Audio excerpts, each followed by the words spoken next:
batiam no peito e diziam: tudo está dentro do meu coração. Naturalmente, esse conceito mudou e algumas pessoas passaram a afirmar que a mente estava no cérebro, ou seja, barriga, coração, cérebro. E aí houve pessoas até que retalharam o cérebro para tentar encontrar a mente. Olha o que o professor Masaharu Taniguchi nos diz na página 147. A mente não se encontra no mundo das formas. Isso significa que ele está dizendo que a nossa mente, se ela não se encontra nesse mundo das formas, a nossa mente é invisível. Ele dá um exemplo bem interessante. A nossa mente é semelhante às ondas de rádio. Você não vê, mas sabe que existe. Para que possamos estudar mais, ele diz assim: as ondas de rádio existem para emitir o som. Só que para que esse som se manifeste nesse mundo dos 5 sentidos, é necessário um aparelho receptor, que tem uma antena, para alguns conhecido como rádio.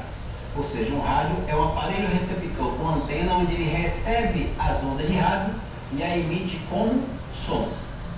Se a nossa mente não se encontra no mundo das formas, quando ele diz que a nossa mente é invisível, o professor Masaharu Taniguchi ele diz que o aparelho receptor para receber as vibrações da nossa mente nada mais é do que nosso corpo carnal.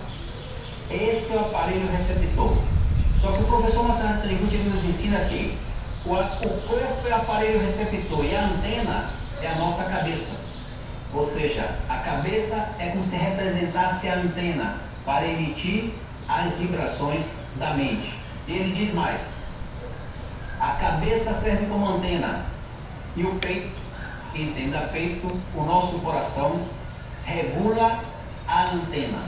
Ou seja, a mente é invisível, ela se manifesta simbolicamente no aparelho receptor chamado corpo carnal. O corpo tem a cabeça como antena e o coração como aquilo que regula a antena. Se eu desejo manifestar bons pensamentos e bons sentimentos, ou seja, se eu desejo manifestar a minha imagem verdadeira, a vida de Deus, que é a minha vida, o meu coração precisa estar limpo.